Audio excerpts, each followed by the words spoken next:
আসসালামু আলাইকুম রহমতুল্লাহ। ইন্নাল হামদালিল্লাহি ওয়াহদা ওয়াসসালাতু ওয়াসসালাম আলা মাল্লা নাবিয়্যা বা'দা।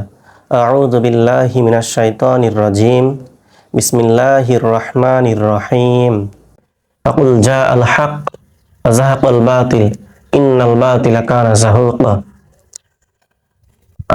আজকে আমরা হরকত এর যে শেষ নিয়মটা রয়েছে পেশ, সেটা দিয়ে পড়ব। যে আয়াতটি তেলাওয়াত করেছি সেটা ছিল এরকম যে আপনি বলুন যা আল হক, সত্য এসেছে, ও জাহাকাল বাতিল, মিথ্যা বিলুপ্ত হয়েছে। সত্য আসার সাথে সাথে মিথ্যা বিলুপ্ত হবে ইনশাআল্লাহ। তবে সত্যকে নিয়ে আসতে গেলে জ্ঞান অর্জন করতে হবে।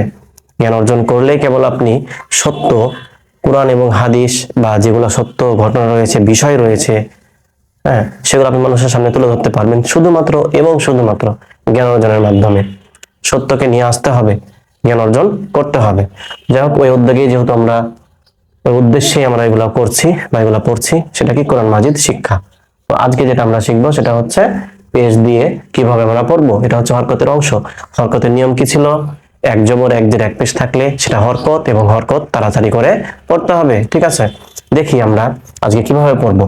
নিয়মটা হচ্ছে কি, পেশ থাকলে আমরা কি করব, পেশ হচ্ছে নাইনের মতো ইংলিশে। পেশ থাকলে আমরা তাড়াতাড়ি করে পড়বো, আর সেটা রস উকার দিয়ে পড়বো। উকার উচ্চারণ, ঠিক আছে, দীর্ঘ না, কিন্তু ওটা নিয়ম পরবর্তীতে পড়বো আমরা, মাদের নিয়ম বা টেনে পড়ার নিয়ম। এখন যেটা পড়বো হরকতে, দেখেন হামজা পেশ উ, বা পেশ বু, তা পেশ তু। এখানে খেয়াল করেন সা উচ্চারণটা, জ জাল সা একরকম উচ্চারণ, যেহেতু প্রথম ক্লাসে আমি দিয়েছি, ওটা একটু দেখে নেবেন। সা পেশ সু উচ্চারণটা, জিম পেশ জু, হা পেশ হু, খ পেশ খু, দাল পেশ দু, জাল পেশ জু। এই জায়গাতে সাবধানতা অবলম্বন করতে হবে। উচ্চারণটা কি, জাল, জ জাল সা এক জায়গা থেকে হয়, এদের মাখরাজটা এক, প্লেস অফ আর্টিকুলেশনটা এক। এজন্য উচ্চারণের স্থান যেটা, র পেশ রু, ঝা পেশ ঝু, সিন পেশ সু, সু, জিহ্বার আগাটা নিচের দাঁতের সাথে লাগিয়ে দিবেন, আর কিছুটা ওই এবড়ো থেবড়ো জায়গাতে গিয়ে ঠেকবে।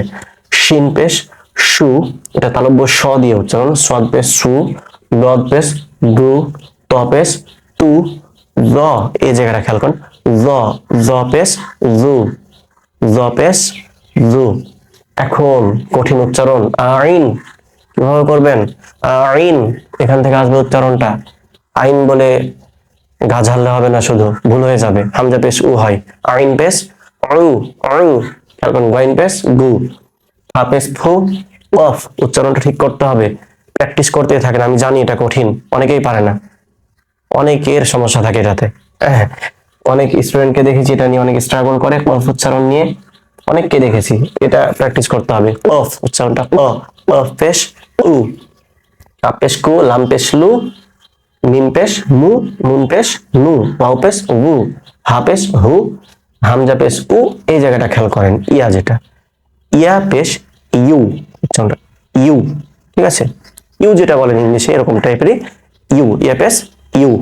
তাহলে এইটাই হচ্ছে পেশ দিয়ে পড়া। পেশ থাকলে আমরা রস উকার দিয়ে পড়বো, টান দিব না।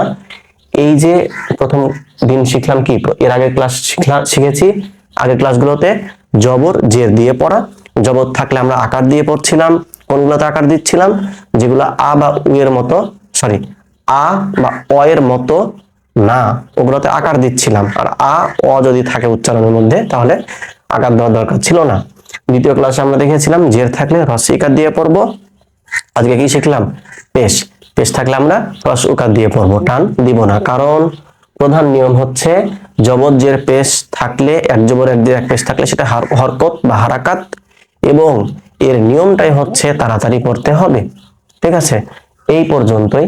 খুবই গুরুত্বপূর্ণ ক্লাস, কারণ এর পরবর্তীতে দেখা যাচ্ছে তানমিন শিখলে হরকত বা হারাকাত যেটা আর তানমিন, এই দুইটাকে কম্বাইন করে আমি ওয়ার্ড লিখব, এবং আপনারা আমার সাথে সাথে কি করবেন?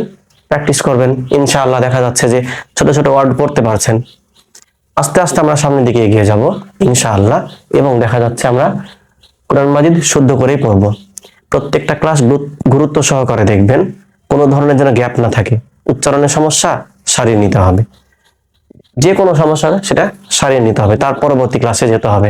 আশেপাশে অনেকেই আছে যারা জানে, যারা হয়তো সময় দিতে পারছে না, তবে টুকটাক তো সময় দিতেই পারবে, তাই না? ইনশাআল্লাহ তাদের সাথে যোগাযোগ করে নিবেন এবং ঠিক করে নেবেন।